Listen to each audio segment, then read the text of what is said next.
Hello everyone, welcome to Notes in Shorts, Biology Simplified।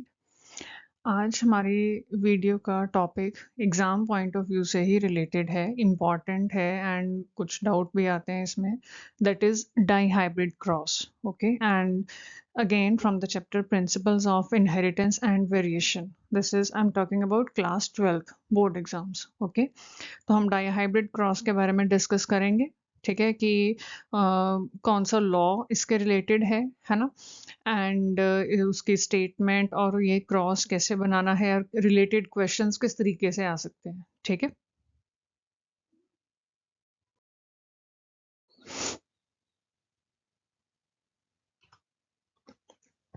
Okay, तो principles of inheritance and variation उसमें आता है law of independent assortment, okay. Law, just a second, yes, this law of independent assortment, okay. And ये law किसके ऊपर based है? Dihybrid cross के ऊपर, ठीक है। अब देखो इसमें डाई हाइब्रिड क्रॉस का मतलब क्या है? डाई हाइब्रिड मतलब यहाँ पे होगा कि दो ट्रेड्स जो हैं वो एट अ टाइम स्टडी किए जा रहे हैं, टू ट्रेड्स, ठीक है, उनकी स्टडी हो रही है एट सिंगल टाइम, है ना। मतलब एक ही टाइम पे, एट अ टाइम बोलो, है ना। एक ही टाइम पे जब किसी भी लिविंग ऑर्गेनिज्म के दो ट्रेड्स को स्टडी किया जाए, ठीक है। For example seed colour and seed shape, है ना, जो एग्जांपल हम आगे क्रॉस में भी लेंगे, ठीक है। इस तरीके से कि सीड पी प्लांट जो है, सपोज पी प्लांट की बात कर रहे हैं, तो उसमें सीड कलर क्या हो सकता है? ठीक है, येलो या green, and at the same time उस सीड की शेप क्या होगी? राउंड होगी या रिंकल्ड होगी, ठीक है। तो वो चीज दो ट्रेड्स स्टडी करने एक ही टाइम पे, that is dihybrid cross, ठीक है। एंड इस पे बेस्ड मेंडल का लॉ कौन सा है? Law of independent assortment, okay. And ये लॉ क्या कहता है या फिर इसकी स्टेटमेंट क्या है वो हम आगे करते हैं अभी।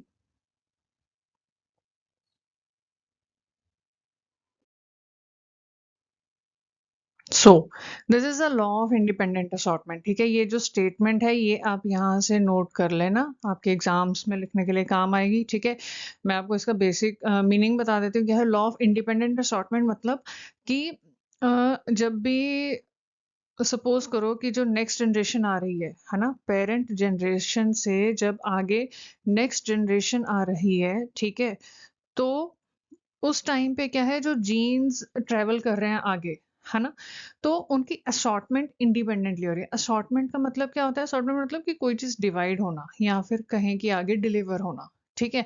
इंडिपेंडेंट, इंडिपेंडेंट का मतलब यहाँ पे क्या है कि एक दूसरे के ऊपर डिपेंडेंट नहीं है ना। अब इसका मतलब क्या हो गया कि अगर सपोज कर लो सीड कलर, ठीक है, जो हमने एग्जांपल लेने, सपोज कर लो कि सीड कलर येलो है पी प्लांट का, तो उस केस में जो सीड शेप है वो जरूरी नहीं है कि सिर्फ राउंड होगी, ये जरूरी नहीं है, ठीक है। हो सकता है वो रिंकल्ड भी हो, मतलब दोनों में से कोई भी केस हो सकता है। तो मतलब कि सीड कलर जो है एंड सीड शेप जो है वो आपस में एक दूसरे के ऊपर कोई भी असर नहीं डाल रहे, ठीक है। दोनों के जो भी जीन्स हैं, जो अलील्स हैं, वो इंडिपेंडेंटली असॉर्ट हो रहे हैं नेक्स्ट जनरेशन में जाने के लिए, ठीक है। ये स्टेटमेंट ध्यान से पढ़ लेना, इसमें आपको ये चीज क्लियर हो जाएगी, ओके।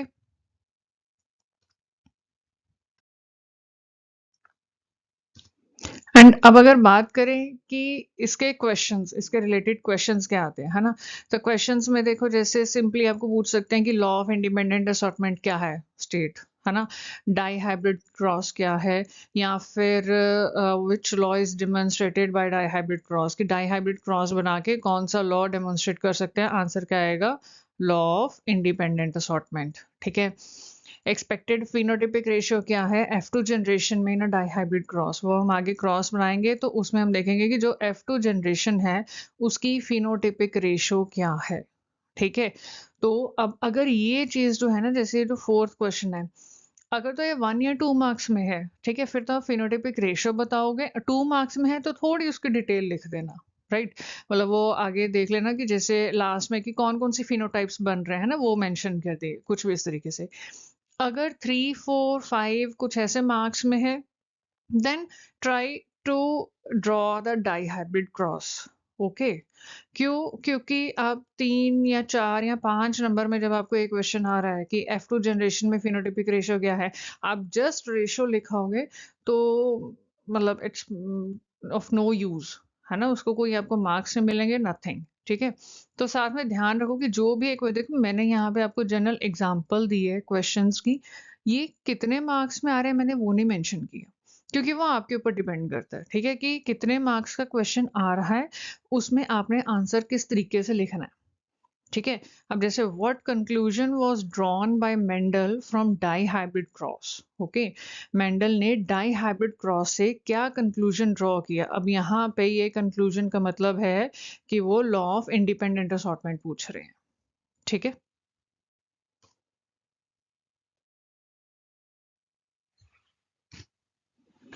ओके, तो नाउ डाइहाइब्रिड क्रॉस, ठीक है? जिस तरीके से हमने मोनोहाइब्रिड क्रॉस स्टडी किया था वैसे ही अब हम डाइहाइब्रिड क्रॉस स्टडी करेंगे। इसमें जो हमने ट्रेड्स लिए हैं, ठीक है? क्योंकि डाइहाइब्रिड क्रॉस है तो हम 2 ट्रेड्स स्टडी कर रहे हैं एट अ टाइम। एक है सीड शेप, ठीक है? और एक है seed colour, okay? Seed shape है, 2 अल्टरनेटिव्स हैं, एक है राउंड और दूसरा है wrinkled, okay? And seed colour की बात करें तो वो है एक येलो और दूसरा ग्रीन, ठीक है? राउंड इज डोमिनेंट, रिंकल्ड जो है वो रिसेसिव है, येलो डोमिनेंट है, ग्रीन रिसेसिव है, ठीक है? और एक चीज का ध्यान रखना, जब भी एग्जाम में लिख रहे हो तो जो आपके ये येलो और ग्रीन के लिए जो हमने वाई सिंबल यूज किया है ना, अल्फाबेट, उसको लिखने में फर्क रखना। ये ना हो ऐसे लिख दो। अब यहाँ पे क्या है, ये लगेगा या तो कोई समझेगा कि दोनों कैपिटल वाई लिखे हैं या फिर कोई समझेगा कि दोनों स्मॉल वाई लिखे हैं। जबकि आप बोलोगे ये मेरा कैपिटल वाई था और ये स्मॉल वाई था। नहीं, फ़र्क ही नहीं नज़र आ रहा। ठीक है? पता लगना चाहिए कौन सा कैपिटल वाई है, कौन सा स्मॉल वाई है। ठीक है? इस चीज़ का ध्यान रखना। Okay, okay. तो चलो अब यहाँ पे देखो डाइहाइब्रिड क्रॉस में क्या है, देखो सबसे पहले पेरेंट जनरेशन, ठीक है? अब जो दोनों ट्रेड्स हैं, कलर का सीड कलर और सीड शेप, है ना? वो जो दोनों ट्रेड्स हैं, वो दोनों ट्रेड्स, ठीक है, हमने यहाँ पे नोट किए, ठीक है? उनके अलील्स यहाँ पे मेंशन्ड है। येलो राउंड है, क्योंकि दोनों डोमिनेंट वाले हैं, कैपिटल वाई, तो कलर क्या है, येलो।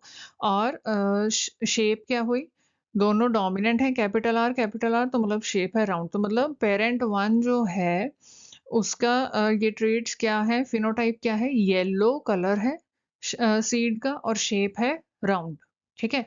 जो पेरेंट टू है उसका फिनोटाइप क्या है, ग्रीन रिंकल्ड, ठीक है? ग्रीन रिसेसिव एलील्स हैं और रिंकल्ड शेप के भी रिसेसिव एलील्स हैं, ठीक है? तो फिनोटाइप ग्रीन और रिंकल्ड बन रहा है, ओके?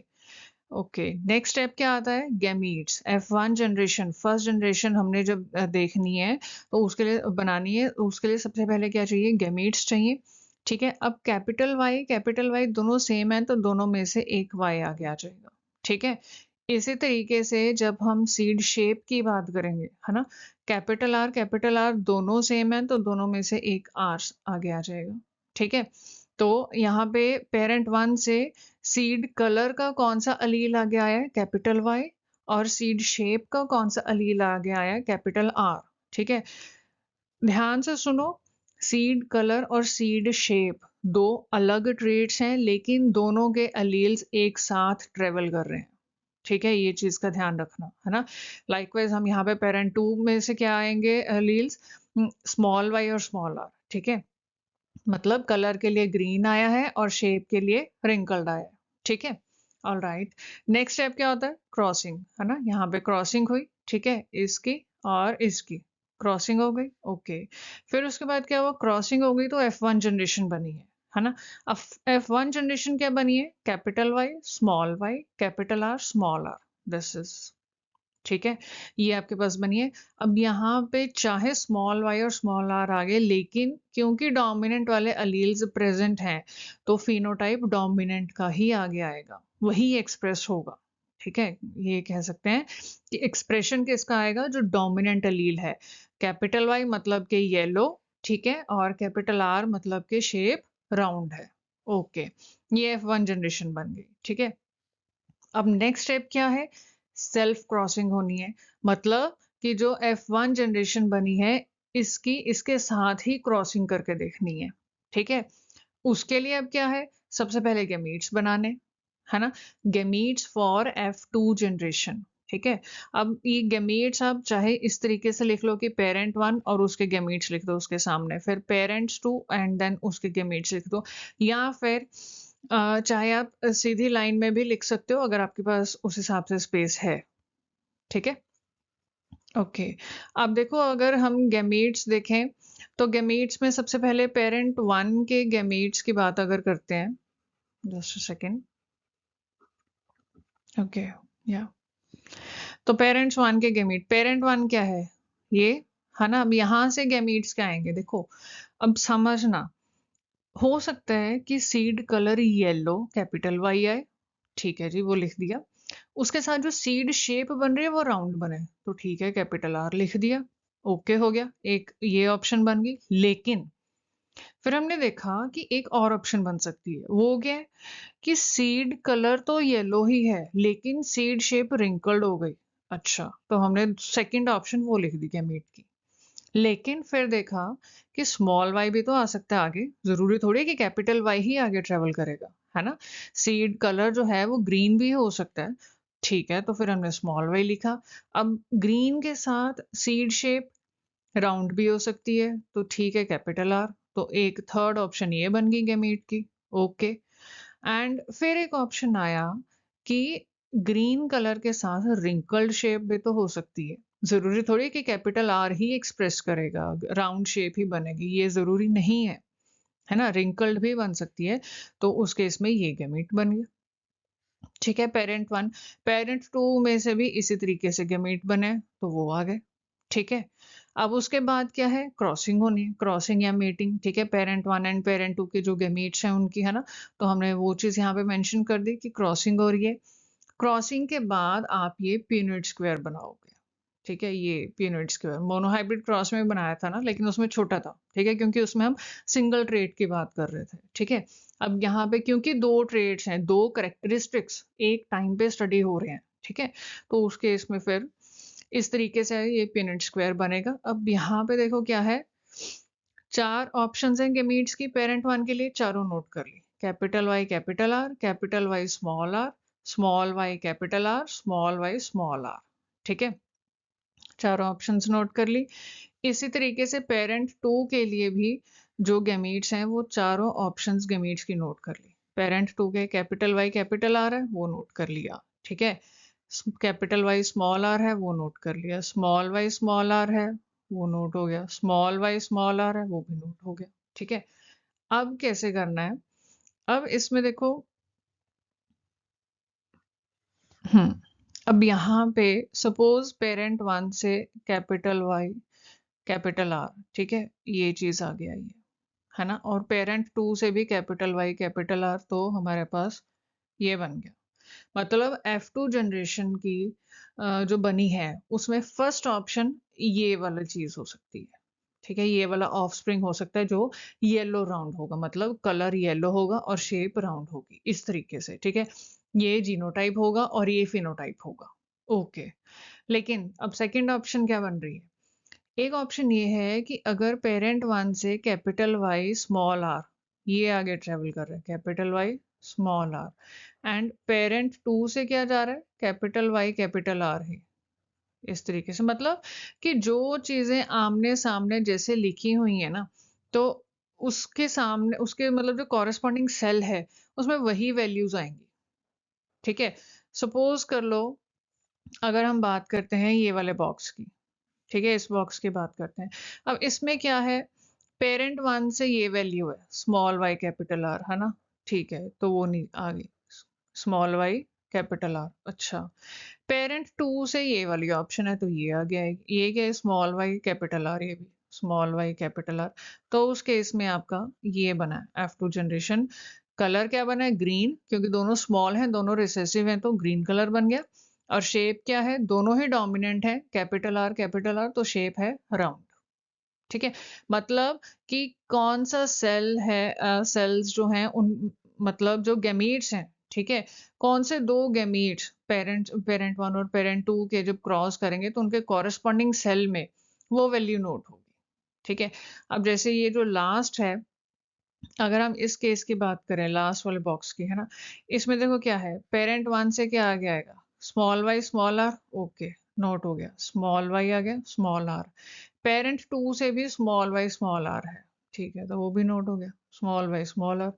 तो ये चीज बनी है, मतलब अगर पेरेंट वन से सपोज कर लो ये गैमीट आ रहा है और पेरेंट टू से ये वाला गैमीट ट्रेवल किए, तो जब दोनों की क्रॉसिंग होगी उस टाइम पे F2 जनरेशन ये बनेगी फिर।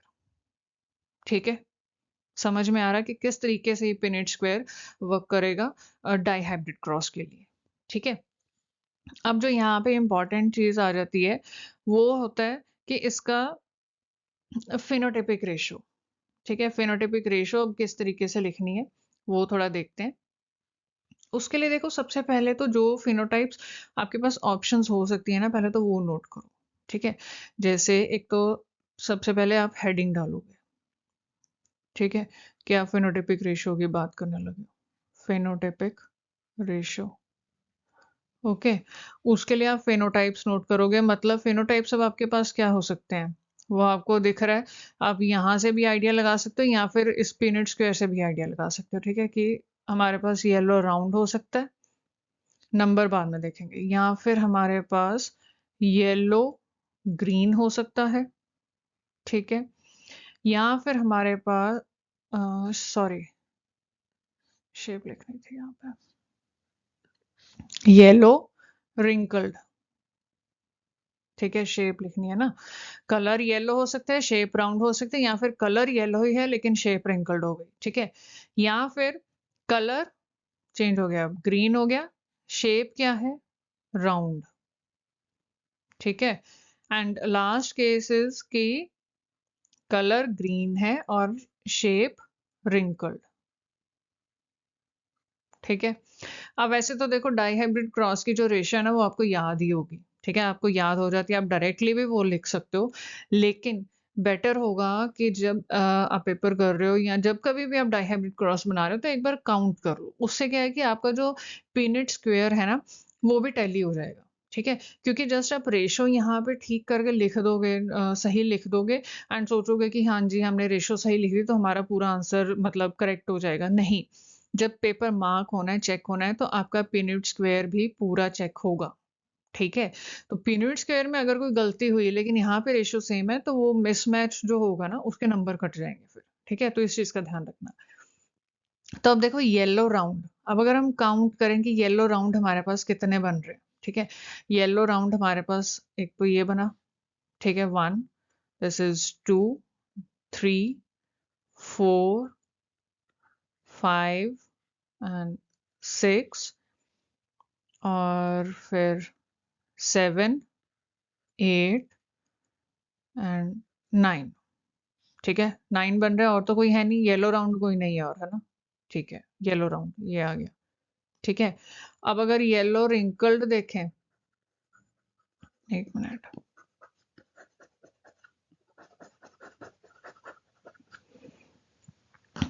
अब अगर हम येलो रिंकल्ड देखें तो येलो रिंकल्ड ये रहा, एक तो 1, एक ये रहा 2, येलो रिंकल्ड और ये रहा 3 आ गया। येलो रिंकल्ड कितने, 3, 3 लिख दिया। ठीक है, अब अगर देखें ग्रीन राउंड कितने हैं, तो ग्रीन राउंड देखो बॉक्स में पीनट स्क्वायर में ग्रीन राउंड एक तो ये रहा 1, एक उसके साथ ही है 2 और एक ये है 3। ग्रीन राउंड भी कितने हैं, 3, तो वो भी मेंशन कर दिए।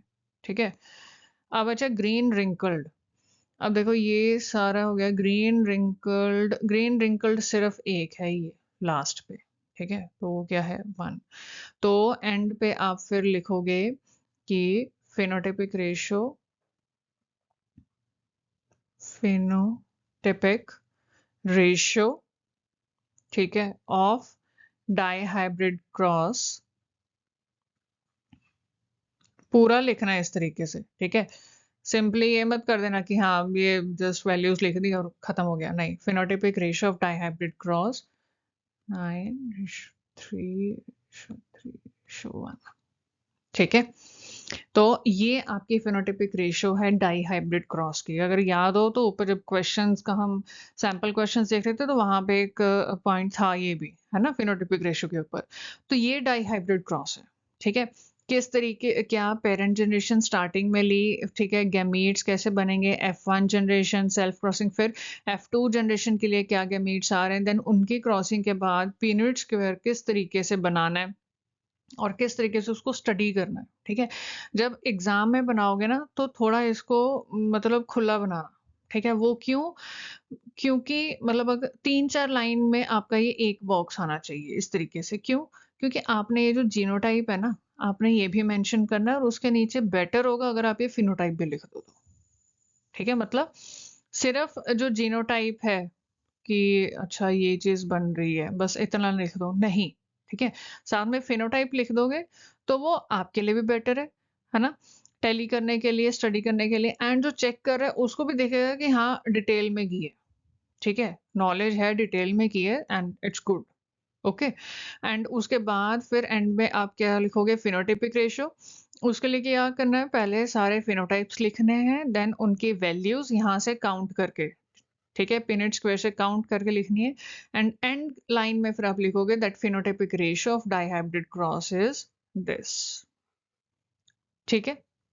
यहाँ पे ये आपका डाइहाइब्रिड क्रॉस का टॉपिक कह लो, क्वेश्चन कह लो, लॉ ऑफ इंडिपेंडेंट असॉर्टमेंट कह लो, कि चाहे जो सीड कलर और सीड शेप है ना, दो अलग अलग ट्रेड्स थे, दोनों इंडिपेंडेंटली असॉर्ट हुए हैं और उसमें ये सारी पॉसिबिलिटीज बनी है, ठीक है। इसमें से कोई भी एक ऑप्शन जो है वो F2 जनरेशन बन सकती है, इतनी सारी ऑप्शंस में से कोई भी एक, ठीक है, ओके।